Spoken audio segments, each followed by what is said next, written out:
Welcome to the Hoporenkv Native American podcast, where we discuss focused topics within tribal housing and self-determination. I'm Melissa Atkins, the Training and Development Coordinator, and with me is Brooke Warrington, the Training and Development Specialist. Today we'll be talking about Native Inc. With us today is Louisa Brown, an enrolled Comanche member and the owner and CEO of Nativ Inc. Sonya Nevaquaya is also a Comanche enrolled member, and she is also Choctaw and Chickasaw, and is the Tribal Liaison Representative for Nativ Inc. Before we get started, would you like to just share a little information about both of you real quick? Hoporenkv, Nananatsa Lisa. I'm a citizen of the Comanche Nation, as we've stated before, and I'm also CEO of Nativ Inc., and I'm honored to have been asked to be here, and thank you for this opportunity at all. My name is, like I said, Sonya Nevaquaya, and I am a mother of two sons, and I have two granddaughters. They keep me pretty busy. I love working in Indian country. I come from a big family, a family of 9, and I'm kind of like on that tail end, the youngest girl. So I had really good upbringings with my tradition and cultures, from my father. He was enrolled Comanche. My mother, she was a Choctaw Chickasaw. I'd always tease and say, "Gosh, Dad, I was almost civilized," but that Comanche just kind of. But yeah, and I'm thankful to be here today. Well, we appreciate you ladies coming on so much to join us. We do want to talk a lot about your company today, Nativ Inc. So do you want to just, and this question is for both of you, either one, just want to share kind of what kind of company is it, and what services does Nativ Inc. provide? Nativ Inc. is a corporation, so we're a little bit different than those that are individually owned by one person or a few people. We do federal contracting. We're entering into state contracting since we're opening up an office here in Seattle, Washington. We also do tribal contracting. So those three are the groups of people that we service. Law enforcement is a big part of that. We do logistics, defense, and technology, which encompasses a few things. Some of the services that we provide is we can resell hardware. We do network security. We sell guns. But we do provide more bang for your buck in anything that we do as far as services go. So that's a big thing that we do. Sonya? Yes, when I learned about the company, because I just was kind of onboarded on in the past couple of months, but I did research and really did like what Native Inc. has to offer, for Indian country. Just for on the gaming side, that's what I really have my years in as far as my career goes. I think it's really unique that, Lisa, she did do a good job when she partnership with companies, and the cybersecurity, because it's happening, it's been happening. And I think that is one of the best things that Nativ Inc. can offer protection through their partnership with One Tier.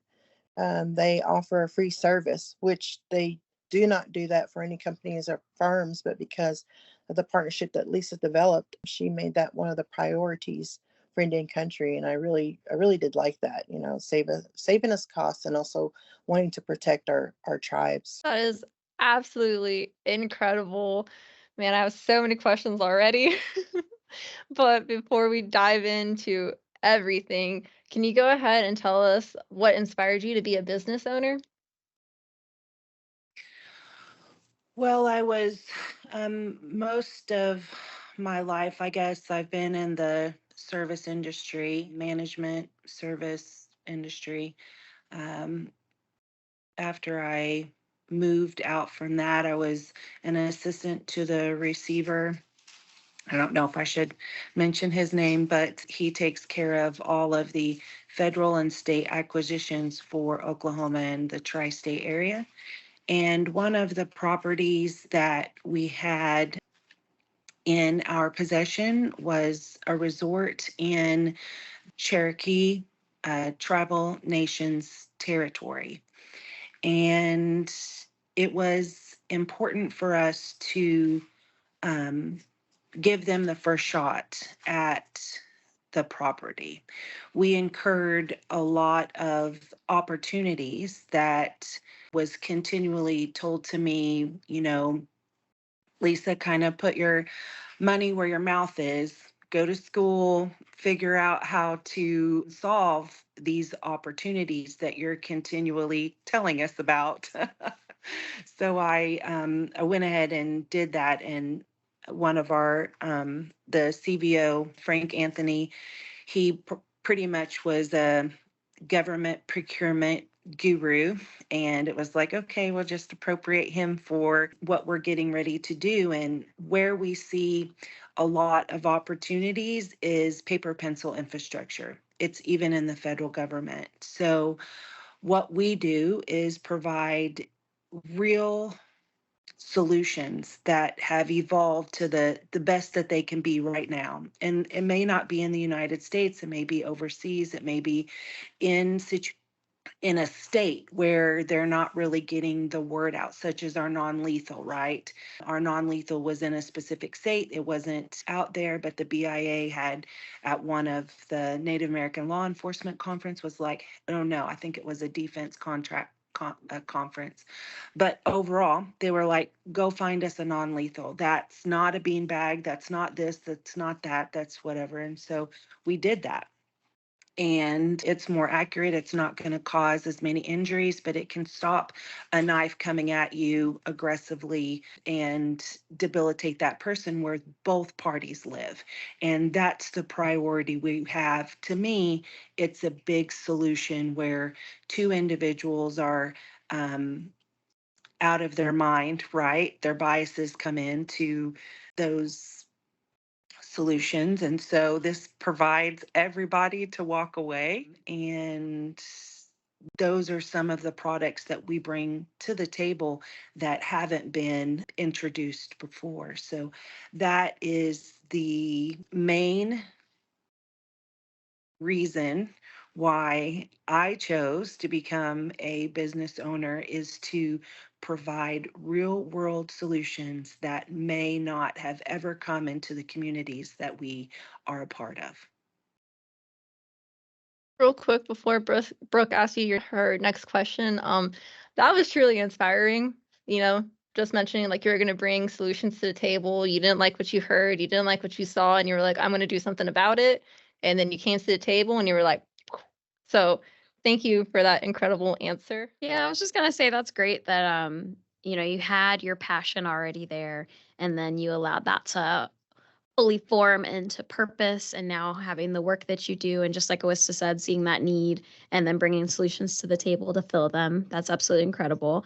Let me swing this next question over to Sonya. So you mentioned, Sonya, you come from a gaming background. So what's it been like having a career in tribal gaming, and what was that experience like then coming over to work for Native Inc?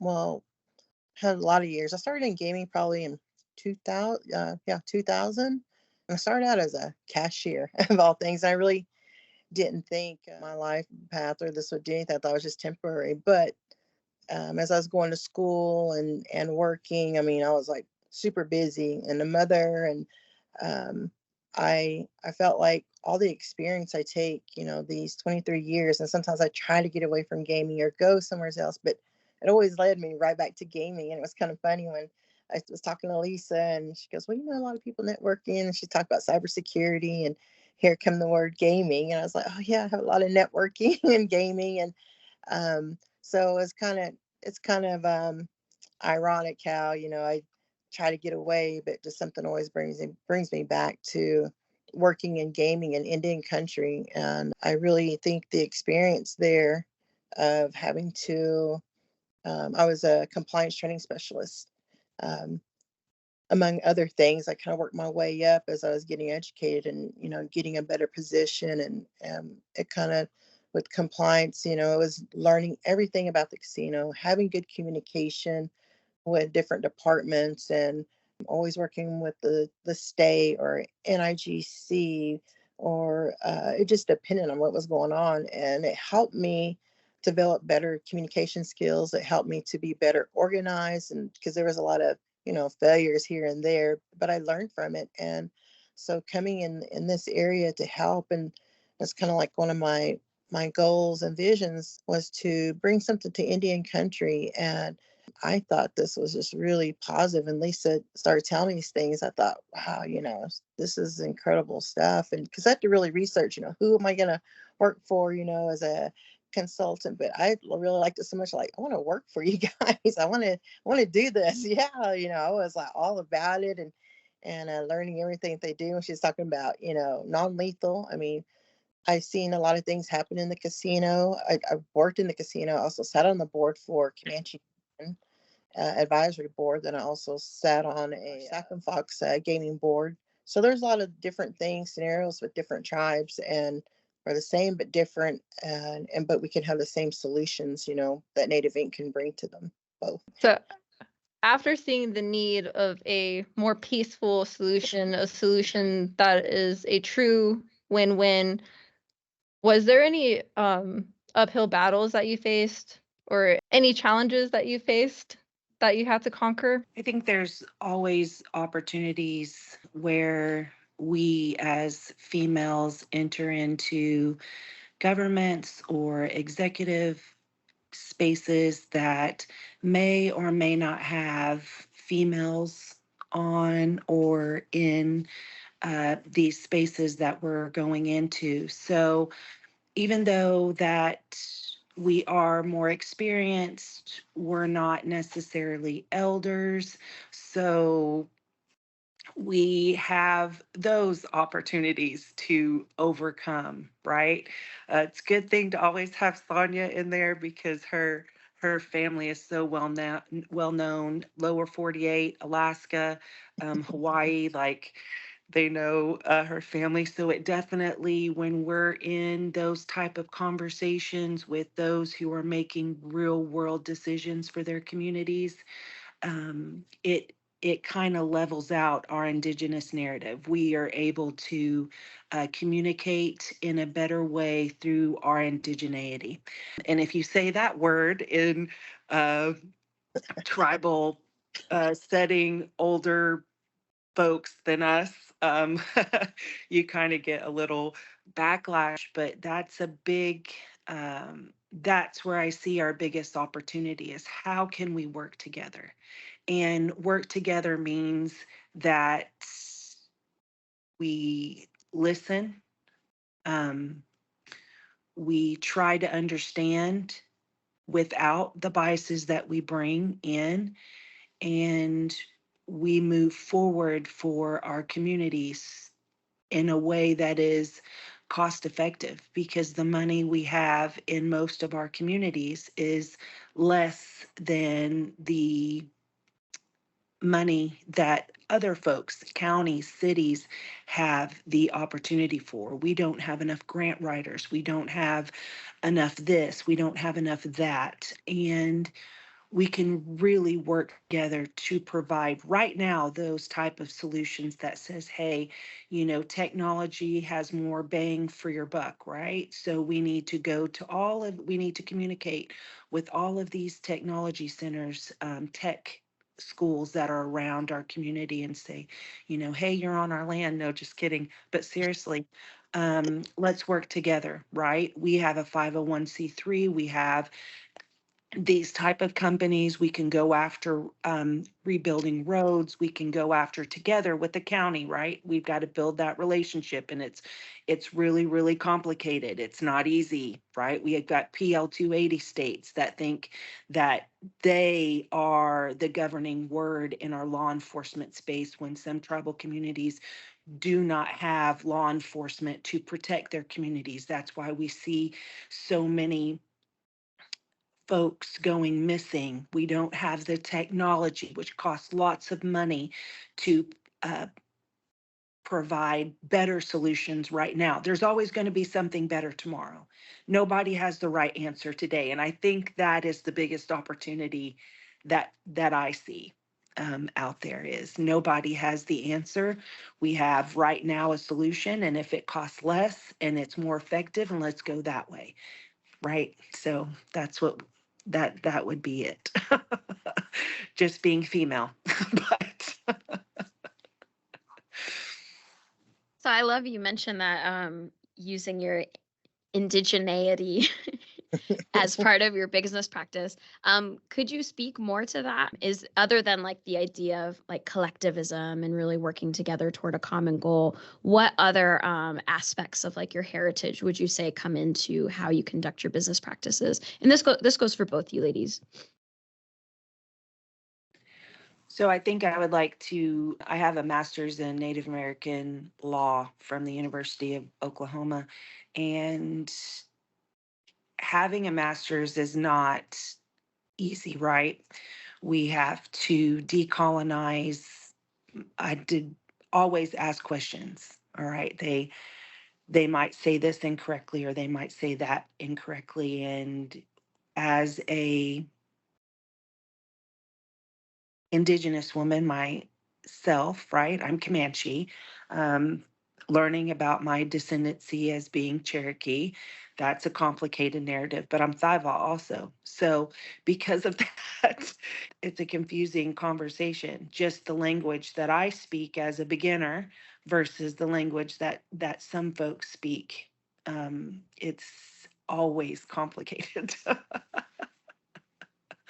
uh, Trying to get me emotional. But decolonizing indigenous research methodologies is a fact for us in Indian country, lower 48, Alaska, Hawaii, but it's not the same. It's not even, it may be similar, but it's not the same. So when we look at opportunities, they are different for every single community that we're in. And as an Indigenous woman, right, that understands the lower 48, Alaska, and Hawaii, that we're all different, but we have to have a communication that we see commonalities so we can have a conversation. And that means we're in that Thival world, Newt Thivals, all those different groups of people that we have to sit at the table with that are normally male.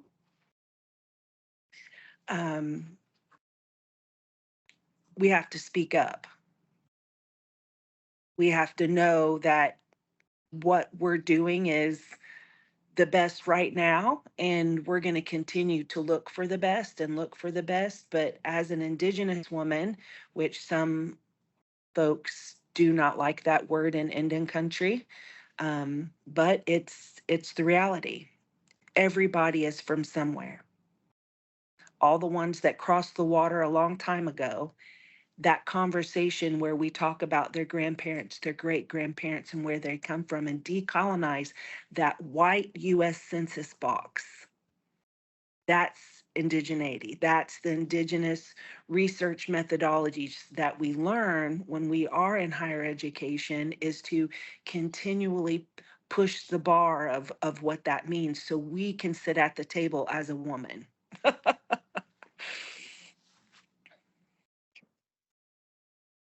Sonya? Repeat the question for me so I can I'm trying to articulate my answer here. Yeah, just having been in this more like corporate world, are there any parts of your heritage and your upbringing that you bring into your business practices to ensure that you're honoring that sense of your Indigenous identity? Oh yeah. So I grew up, in Apache, Oklahoma. That's where my family's from. And I'm enrolled Comanche. Like I said, my dad, he was full blood Comanche. And I had the blessing of learning so much from him because he spoke fluent Numina language, Comanche language. And he was always teaching us at a very young age what who we were, who we come from. We'd hear about, my great great grandpas. He would say, "This is, always remember this name. Always go pay your respects." It was kind of neat because, in a way, growing up in the '70s and telling off of my age here, but um, growing up, when you're sitting in a classroom and the history books aren't written by us. Of course, it's written by the thigh of all the white people, and you kind of get a sense of like, and then there was that almost like a shame brought on, on Indian children. And, even I kind of sit there and go, oh gosh, they're talking about us. And you hear the word savages and all that. But thankfully, my dad, he taught us at a young age, or at least taught me, what it was to be. And back then they said Indian person because we didn't have Native American, or we didn't identify as Indigenous yet. But he would say, us Indian people, he goes, we're beautiful. He goes, and you don't ever forget that. He goes, because when you were born, God made sure you was born an Indian person. And in this little talk that he had, it just gave me this sense of pride because it reminded me, you can speak Comanche. I'm not fluent, but I can say the words, I can pray it.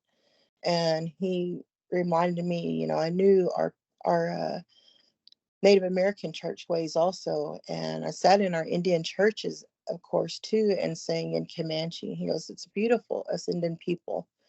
And so when I go out in the corporate world, first thing I'm going to see, because, I am brown, and we're all with different colors. I mean, but it's just not the color, it's that blood that runs through you. And I hope where I go, even to other reservations and bringing this company, that we have that respect for their language or how they do certain things. That was something my father taught me. So I do take those with me. And it was kind of cool to hear it in our international business courses when I was attending at Southwestern, how they talked about learn about when you go internationally, and you're in a foreign area, country. He goes, they have certain things you cannot do. And it kind of reminded me of what my dad was telling us. Oh yeah, I heard this before. My dad taught me this.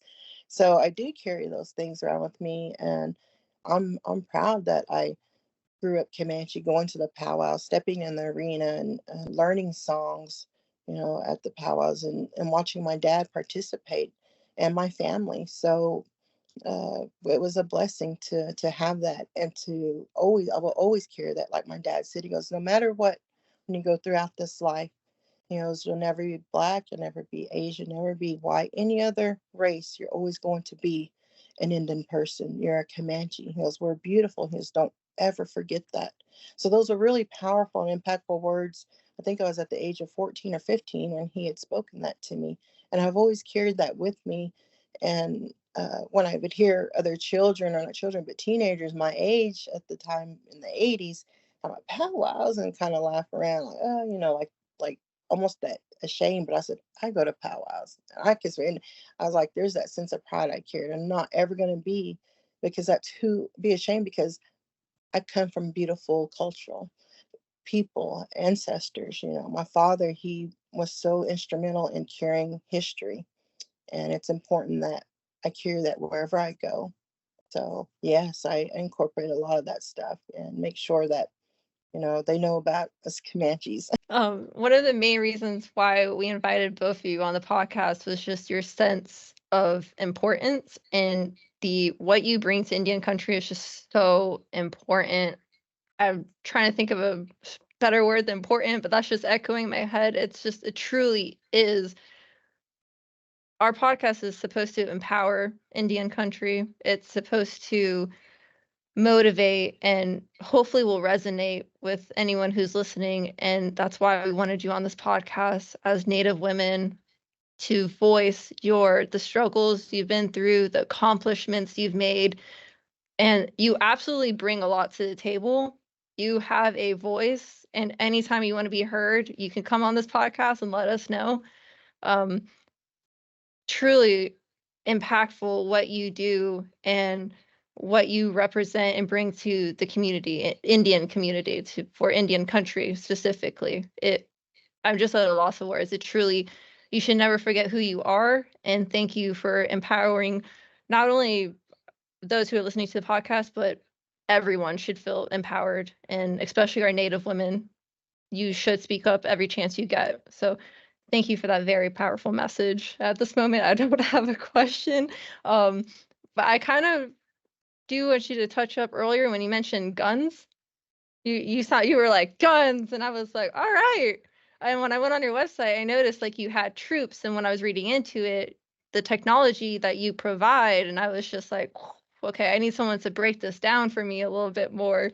So could you please explain all the wonderfulness in that? So I want to ask one question in your community. What and how does law enforcement address or what type of opportunities does law enforcement face in your community? What community are you from? Also Florida or? I'm actually from San Diego, California. Okay. And they're a PL 280 state. So that's a big opportunity in itself.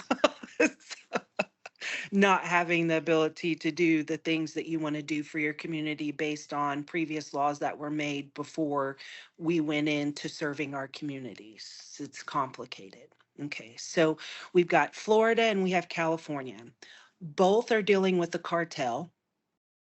Both are dealing with astronomical data-based, actually very limited data-based information where missing, murdered Indigenous people are across the lower 48, Alaska, and Hawaii, right? We're vulnerable communities because we do not have the opportunity, whether it's because of our community or because where our community is located, we aren't able to properly secure our sovereign borders. So, what does that mean, right? In the 1970s, we had Alcatraz, we had we went up to Washington, D.C. Were in the Dakota area. We were fighting for our rights, right? Usually those are rifles, spaces like that. We have Leonard Paltrow right now that's in prison. He may or may not have done whatever he did, but it's ridiculous to have put him into a space where he's serving a sentence that's way beyond it's because of biases, not because of the crime that may or may not have been committed. So it's a very broad conversation. When you're dealing with the cartel, you need surveillance. We provide an amazing camera system that can literally track an individual that's doing something wrong in one area and follow them to a certain space where the law enforcement can apprehend them. You can put those cameras along major highways, and it's AI, so it can learn what's needed to protect that community based on it. It will reduce violence 20%, then it'll further come to an understanding and reduce more violence. So when we're talking about the cartel, and I love speaking about them because they might come after me one day, and that's great and wonderful. Please do. But overall, our communities are suffering. Some may want them in there because they launder a lot of money, right? That's just what it is. So when we're talking about our FFL-10 and our FEL, you can't have a grenade or you can't have a grenade launcher if you don't have a grenade. So you got to have those two classifications, and that's what we have. That opens us up to a gamut of other things, right? When you're going to fight the cartel, you need helicopters with really big guns hanging out of it, with camera systems that can be seen through fog. There's all sorts of solutions that can happen. We have a pamphlet for at least the first stage of fighting that particular opportunity in our communities. So California and Florida, Washington, all of these communities are really suffering, and they may not describe what type of plague that they have that's invaded them. But that comes with drugs, right? Also, fentanyl right now in some of our communities. All of those need money to supply, which that means taking people and putting them into human trafficking situations. That's the reality of what we have. Someone needs to stand up and say, hey, let's start creating some solutions. Let's talk about funding. Right? How much funding goes for law enforcement that's attainable for law enforcement in each one of these communities, lower 48, Alaska, and Hawaii?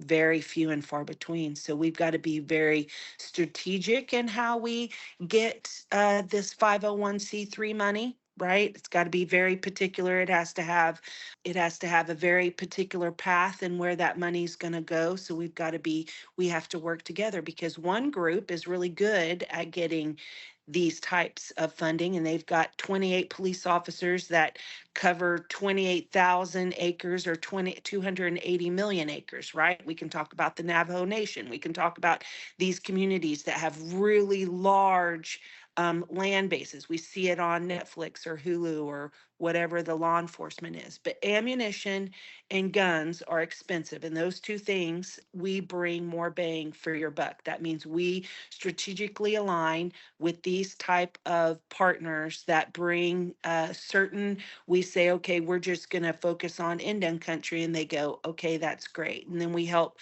the Law Enforcement Native American Conference in Vegas once a year, and we bring all those resources to them. Not saying they haven't done that before, but have they done it before? Maybe not.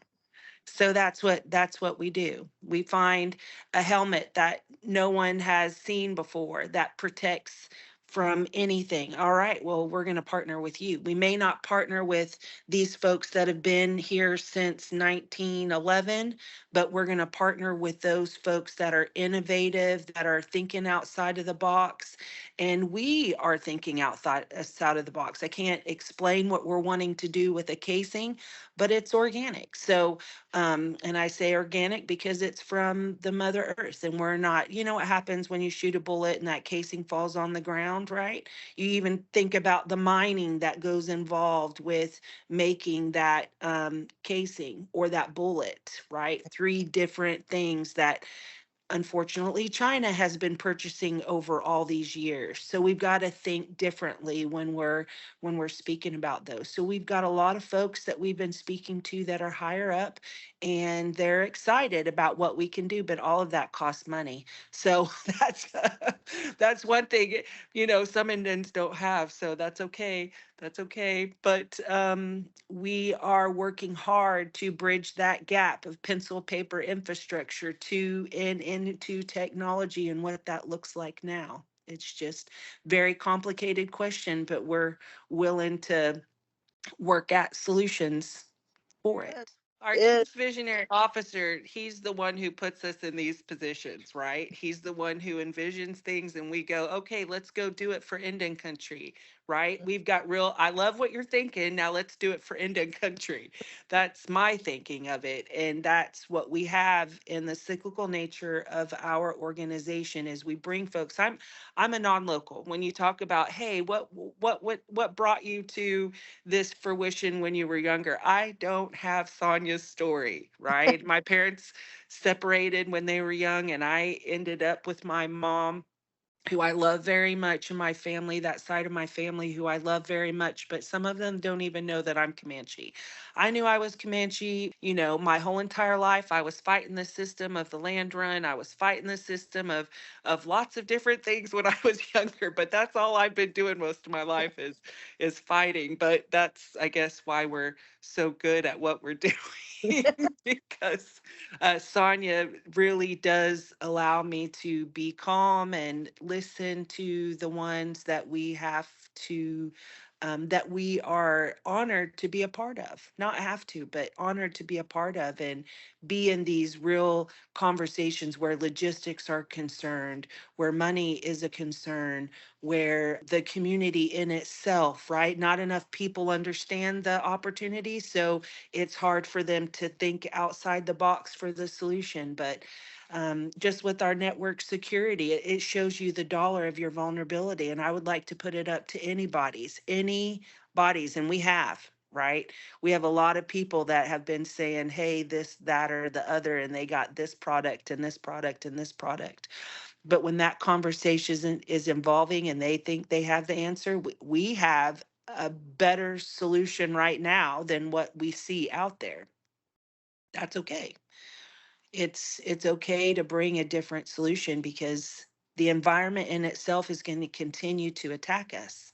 Network security is not a one solution. It's a continual evolving conversation that we have to continually look for platforms to create better securities within our network, within your network, within this station, within the casinos, within our government. We can't be down for 1 week, right? We can't be down for one day.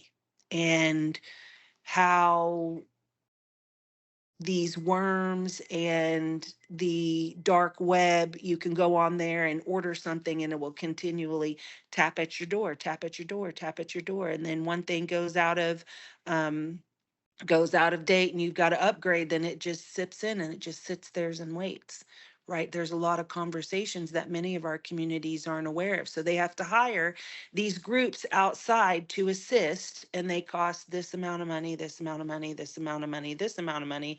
And then they come back with another amount of money that it costs.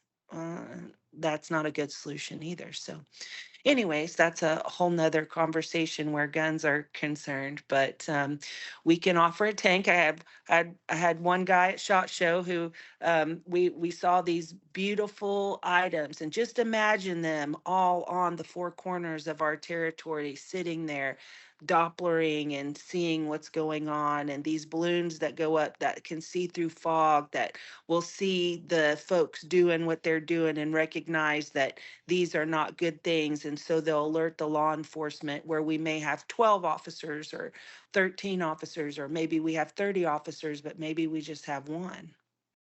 So we're in there to say, hey, we've got some resources. Look at these. Is this something that you're interested in? Bunkers. We got one tribe who wants bunkers. So we try to go out there and be like, hey, okay, all right, let's go build some bunkers. You want to have zombie conversations? Let's have zombie conversations. Was the conversation. Yeah, it was. But that's okay, right? Because we understand that that's an opportunity that we need to fight against.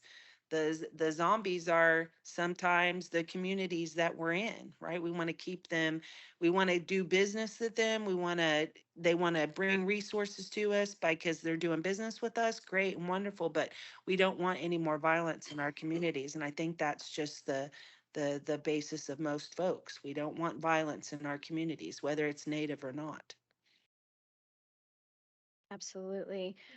So Sonya, I know that you were a formal tribal leader for the Comanche Nation. So having been on that tribal leadership side, how does that inform how you fulfill your role as the tribal liaison rep, and how you use that to elevate Native Inc. and the services that y'all provide? Oh wow. I served on the Comanche Nation from 2012 to 2016. And I'll be honest, the first year was a blessing. Those next years to the end was a lesson. But the great thing is I really got to know my community again, because when I was younger and I married, I lived mainly in the Cheyenne Arapaho, say, country. But to come back home and unexpectedly win as an elected position for our tribe, it was a blessing. It helped me a lot, and there was lessons to be learned in it. So I take those with me, and thank God that I've met so many other people through that tribal leadership. Other tribal leaderships, we had the same kind of like the same issues or same problems, and we would call upon each other. I had made great close friends who were tribal chairmen, and there was much respect there for one another and for me. And I just learned from a lot of people, different ones who've been in there, and then we have our little sessions. I thought, like, gosh, man, the things that happen, in tribal leadership, and what people really don't know, the work behind the scenes, and the things you can't put out there. And so I know what the hard work is in those tribal leaderships. I know what it is, even in the gaming world, what actually happens, what's going on in the positions that you hold. And the community, it's like when you have these positions, even in gaming, um, it's like you're living in a glass house. They're all just watching, and to see what you're doing. And I made mistakes here and there, but I'm thankful for those mistakes, because what that kind of stuff leads me to learning and making better decisions and doing things a little bit different on that path. Because if I was just perfect, like, you know, I just think that's not reality. Everyone's going to make a mistake. So when Lisa talked about, Native Inc. and, she mentioned the drugs, the cartel, well, being in that leadership role with the Comanche Nation, what I brought to the table was that gaming background I had. And I was a Title 31 officer, which, is the BSA, which they call it, and it's dealing with money laundering. And so we had to know a lot of, would have to be investigations done, and I had to do a lot of training to make people understand what that is.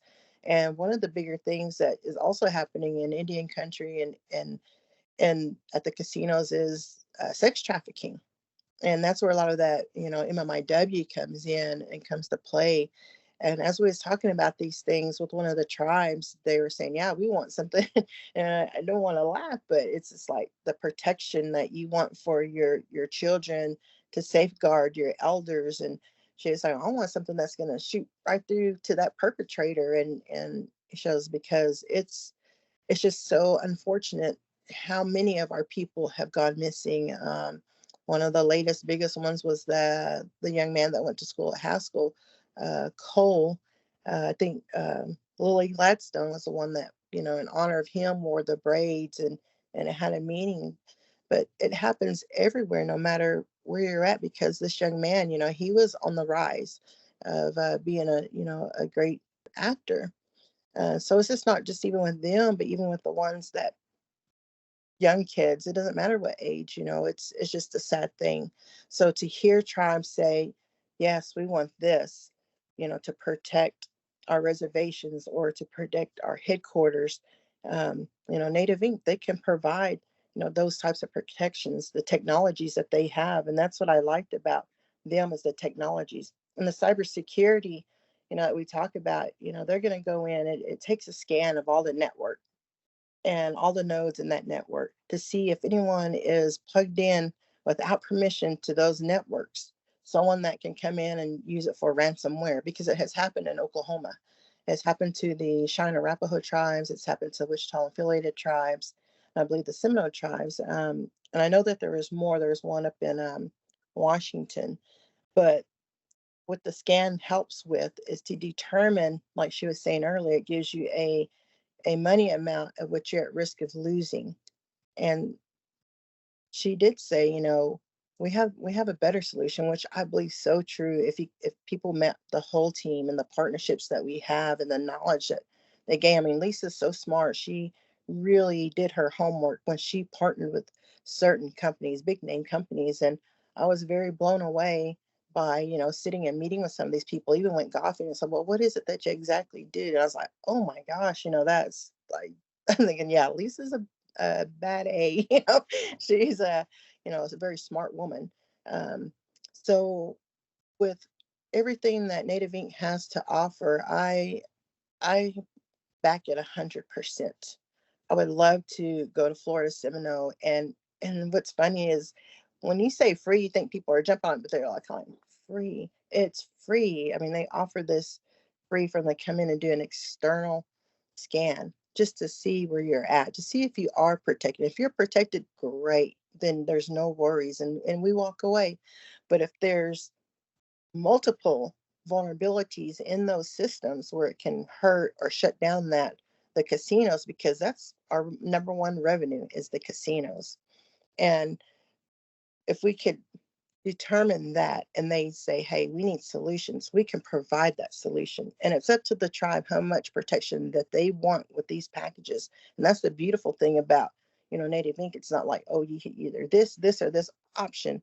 They're giving you this option includes this option minus that option. It's up to you with the protection that you want to provide for your people and at what cost that you can afford. We're not going to shove, anything like, well, you need. It's working with the tribes and understanding, how we can work together. So as a liaison, it's like facilitating and communication with different organizations, whether they be tribal government side or the gaming side. And that's the impressive thing about Lisa's company, Native Inc. They have that solution. And I was blown away by the, you know, gun range day that Native put on. I was like, I want to shoot a gun. I did it when I was little, so I was like, that'd be kind of cool, but I want to see what it does too. So everything that I've learned in gaming and taking that experience and then being put in a leadership role, which honestly, I really didn't think I was going to get elected. I just kind of got nominated. I thought, oh, okay, but it happened for whatever reason, but it was a blessing.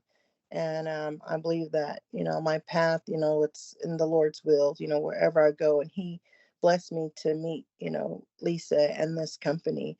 And it really makes me want to go out to tribes and say, come on, you got to meet these people. You need to sit down. And it's a little bit difficult at first, but I think, we're starting to win, those people over and going, oh, wow, you have what? We see the excitement in your face. That's kind of the excitement we've seen with some of the tribes that we sat down with and are moving forward with. So I'm very happy for all that experience that was given to me, to bring me to this day, the present, and working with Lisa. Oh, that's beautiful. Thank you for sharing that. Something that I hear come up a lot. We at the Native Learning Center, we host an energy conference. So we hear a lot about like the cultural competency in doing contracts with different tribes.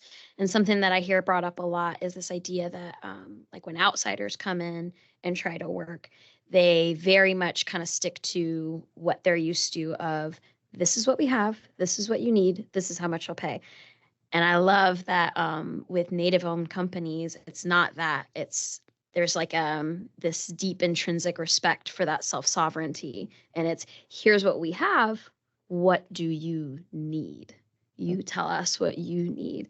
And that's something I don't know how everybody else is completely just, they miss it. It's completely over their head.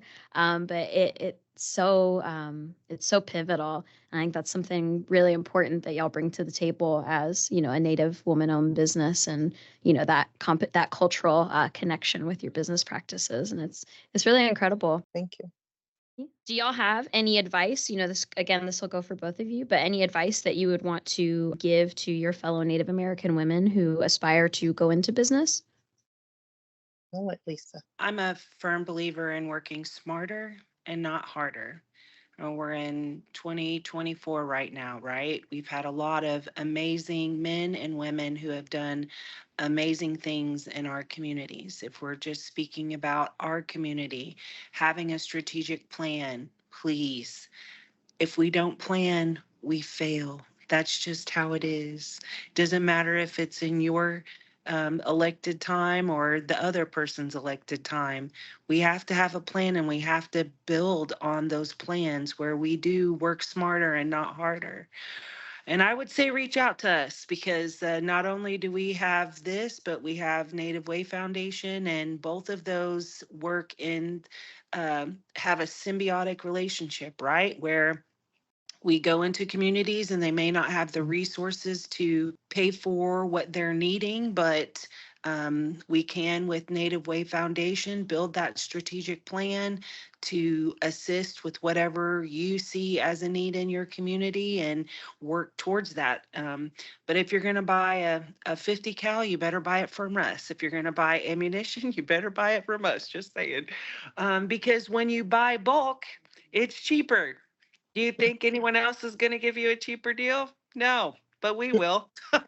So, because we want everybody to practice and train. We do. We want everyone to be up and doing what they're supposed to be doing, especially where technology is always evolving and in those things. So, whenever, as a woman out there in business, know who you respect, utilize what they've already done and build upon it. Yes. One of my major people is Woman Man Killer. Why? Because she was the first Native American woman or Cherokee chief in her tribe. She assisted with decolonizing quantification. That's amazing. As working up from the beginning of where she came from to where she ended up in her community, she listened. She evolved understanding into what she heard and built solutions around the opportunities that had been given to her, and that's what she did, and that's what I hope that's what I hope we do in our community at Native Inc. is do the same thing. Listen to the community members that we talk to every day, the law enforcement agencies, and see how they want to become more effective in their communities. The casinos, see what they're looking at to reduce cost in their communities so that in turn profit can go back to their members. So overall, there's so many things to do, and whatever any person chooses to do, male or female, and they're in a community where Indian people exist, let's listen. Let's listen, because we don't know everything, right? And there's people that have already done it before us, and let's build on what they have. That would be my biggest thing. Find someone that plan, because if you don't plan, you'll fail. And then find that person that you can admire to build upon what they've already built upon. And then just be diverse in your understanding when you're entering into whatever business it is, but build your business. Build an LLC or build a corporation. The Buy Indian Act is real. It's not for us to compete against each other. Good Lord, we got some people that are very competitive, and it's like, no, we're all going to get there. But we saved IHS a minimum of $1 million just in hardware resale, because we weren't looking at to get rich. We were looking at to provide hardware for our community at a better cost, better resources, so that we can provide um, a better platform, firm foundation, whatever that looks like, that we're not going to have to rebuild, just with our custom homes that we have that are FEMA homes. No. Anyways, there are new partners, but I'll get to figure out what there is. But when I can get a house for 60,000, and you had a tornado or a fire or something, and it's interim housing, and you need a community-based infrastructure, we find partners to do those things. We indigenize all of our partners, right? Because not everybody knows about Indian country. They think that we died in 1492. No, we're not. I'll say we're like cockroaches, but anyways, we're here. You can't exterminate us. A nuclear bomb can't exterminate us. It's just how it is, right? So it's better that we work together than to work apart, because Indian country knows Indian country, no matter what community it is, even if they're very female against females. But that's okay, because in our tribe, we don't speak for ourselves. Men speak for us, and that's okay. I always have to remember that. But just understand the communities that we're all from, and they're different. That's it. So not too much to teach someone else. And I'm here. We're here for you. We Native Way Foundation, we look at paper, pencil infrastructures, and we minimize what that bridge looks like getting to technology evolution. So what that happens is we provide grant writing information, how to get there, how to do that for communities, free resources. We can't do free with our corporation, but we can do free for the foundation. So those are things that we try to provide. Training, right? Where we don't see a lot of training or partnering with communities that do have strong resources. Hey, if this tribe works with this technology community and they work on their certifications, that's all they need is certifications, then we're better for it, right? Instead of having to go to a 4-year college to do this, that, or indifferent. So there's a lot of things to do. Let's just work smarter and not harder. That's it.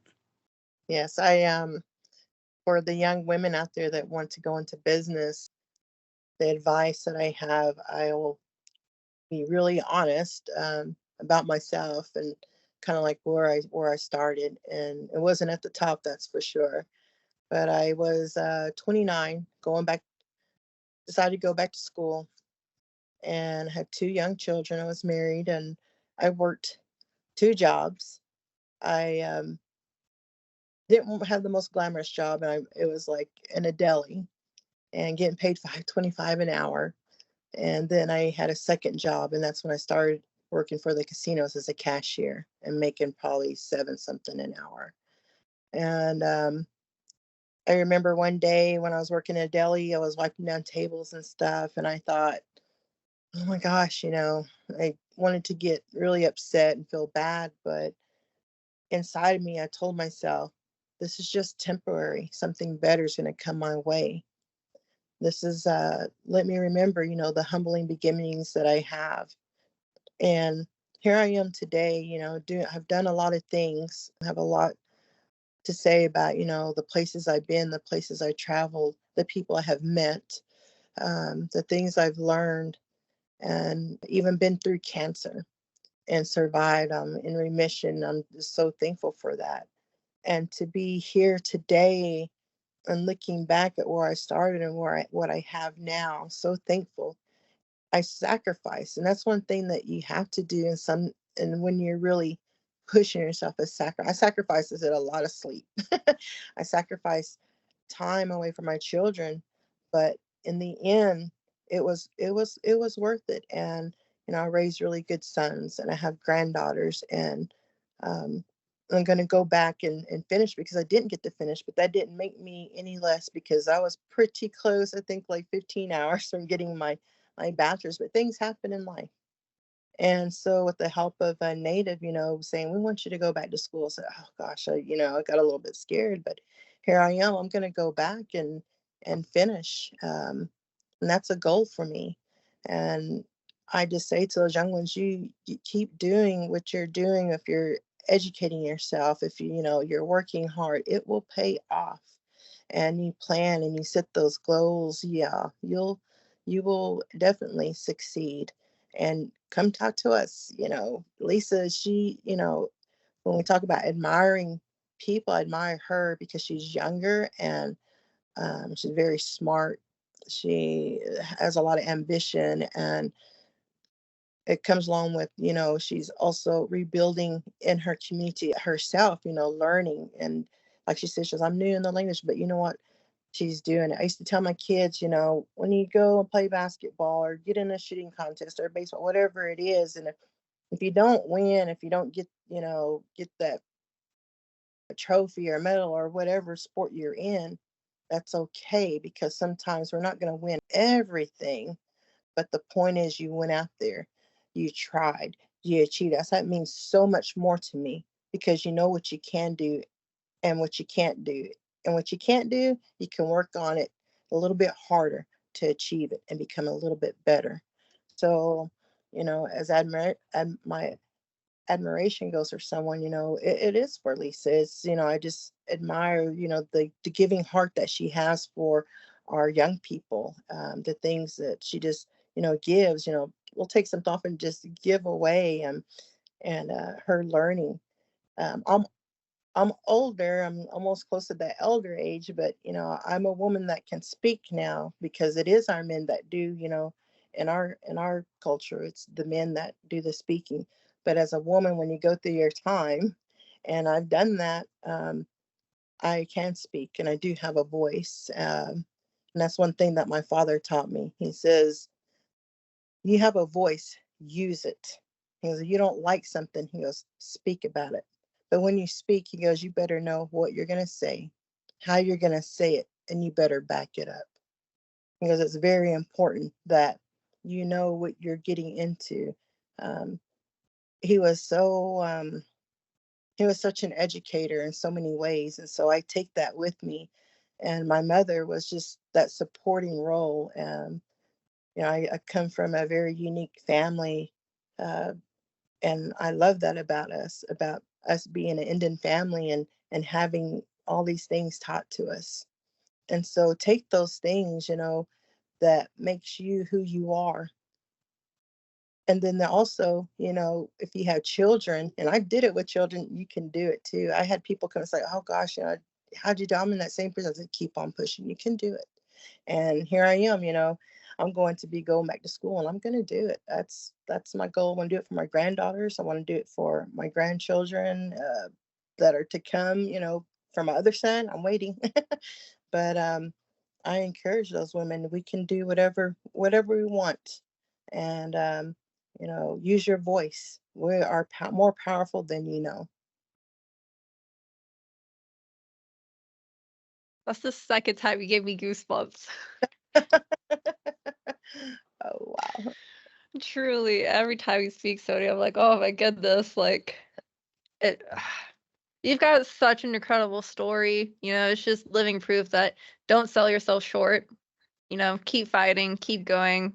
To me, you sound like a true warrior. I mean, Thank your you. story, just everything. What kept repeating in my mind was like, both of you sound like true warriors. You're here, you're ready to fight, you want to keep fighting, you're not going to stop fighting.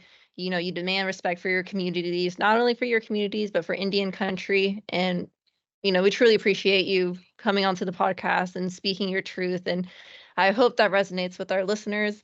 And I hope, truly, like, our Native women really just start speaking up more, because Yeah. it's truly inspiring. Thank you. Absolutely, ladies. We're going to be sure that we include links with today's episode that will lead you to both Native Inc. as well as the Natuv Way Foundation, so that you can learn more about those resources that are available, learn more about the services that have been spoken about in today's episode. And ladies, anytime you want to come back on the show, please, please do. We've been inspired, we've been educated, we've been uplifted. This has been absolutely incredible. As always, everybody, thank you so much for listening to the Hoporenkv Native American podcast. If you enjoy our show, please rate and review us on Apple Podcasts, Spotify, and Google Podcasts. Please also visit our website, nativelearningcenter.com. You can find information on our upcoming webinars and trainings, and feel free to contact our website with any episode ideas that y'all want us to explore in the future. We would love to. And be sure to come back for more content. Until then, this is Brooke and Awista, and we hope to connect with you again really soon.